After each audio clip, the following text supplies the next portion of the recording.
It's been 2 years since COVID-19 first showed up here in Arkansas. While all of our lives were greatly impacted in some way, the virus took a major toll on the restaurant industry especially. But as cases continue to go down, things are looking up.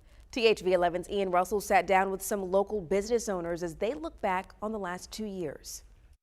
The pandemic hasn't been easy for anyone, but especially for those who rely on others for business. 2 years on, and those in the restaurant industry tell me there's still challenges they're working through, but they're happy to be here. To look back on it now, it doesn't even do it justice, just the uncertainty. 2 years of the pandemic, and Chip Meadows has felt every day. Some days it feels like it's the longest day of, eternity, and, in other ways it's like life in general. It goes faster than you think it's going to. The co-owner of Scallions in the Heights is looking back at some of the toughest business stretches of his life. Frustratingly uncertain is how I would remember those days. And he's not alone. Candy Wilkerson is the owner of Capital Smokehouse and Grill. She was also in a tough spot. Had she not owned the land her business is on, she doesn't think we'd be talking like we did today. Probably not, to be honest. It was a struggle.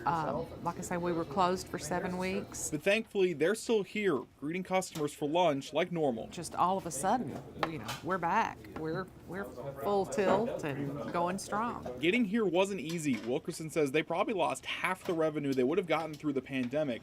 They're counting themselves lucky after seeing so many others forced to close. Catastrophic. I mean, so many of my friends in the restaurant business are gone now, and they're not coming back. There's still some issues to work through. Availability is a big question mark, and it's wildly unpredictable.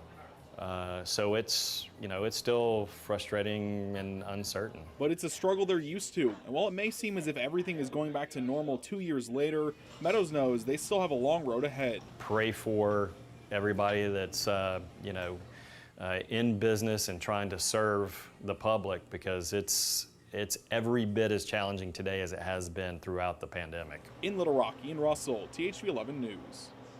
Thanks so much, Ian. Now, both of those business owners say they're excited for the summer and loosening restrictions. And they say the reason they made it through this at all were the customers who continued to come back.